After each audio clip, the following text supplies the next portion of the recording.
দেখেছেন যে উপদেষ্টা মণ্ডলী রয়েছে, সেখানে 3 জনকে নিযুক্ত দেওয়া হয়েছিল।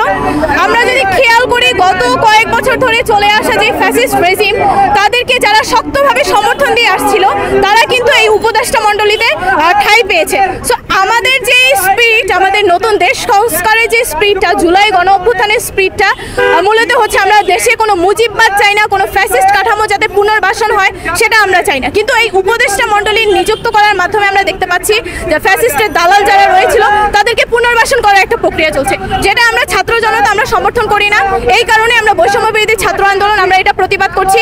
আমরা চাই অন্তর্বর্তীকালীন সরকারের প্রতি আমরা পূর্ণ আস্থা রাখছি এবং আমরা আশা রাখছি তারা যাতে ছাত্র জনতার মতামতের ভিত্তিতে একটা উপদেষ্টা মণ্ডলী পরিষদ গঠিত করে এবং সেখানে যাতে ছাত্র জনতার একটা অংশগ্রহণ থাকে, তাদের মতামতের ভিত্তিতে যাতে উপদেষ্টা মণ্ডলীতে নিযুক্ত করা হয়। কোনো ফ্যাসিস্টের দালাল, কোনো ফ্যাসিস্টের সমর্থন দিয়ে আসা মানুষকে আমরা হচ্ছে এই উপদেষ্টা মণ্ডলীর কোনো পদে দেখতে চাই না।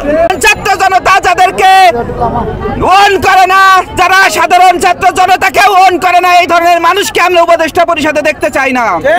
আমরা হুঁশিয়ার করে বলে দিতে চাই, যদি আপনারা সাধারণ জনগণের এই পালস বুঝতে না পারেন, যদি জনগণের এই সিদ্ধান্তকে আপনারা অবমূল্যায়ন করেন, তাহলে জনগণও আপনাদেরকে প্রত্যাখ্যান করবে।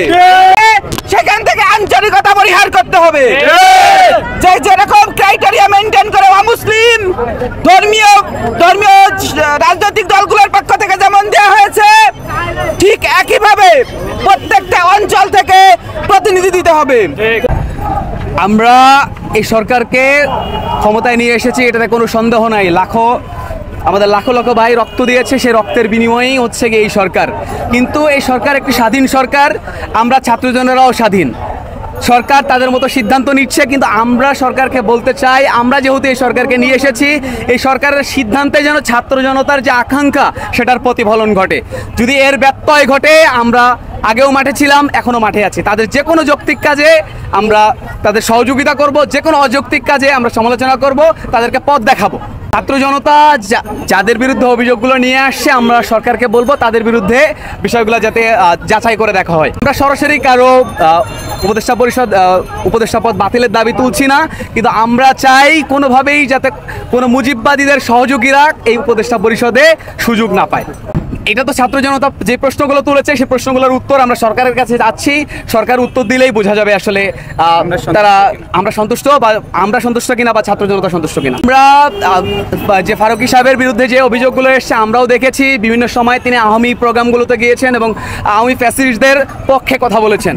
তো আমরা এই বিষয়গুলো সরকারকে বলবো খতিয়ে দেখার জন্য। আমরা এটাও দেখেছি ফারুকী সাহেব আমাদের আন্দোলন চলাকালীন সময় আমাদের সমর্থনও দিয়েছেন।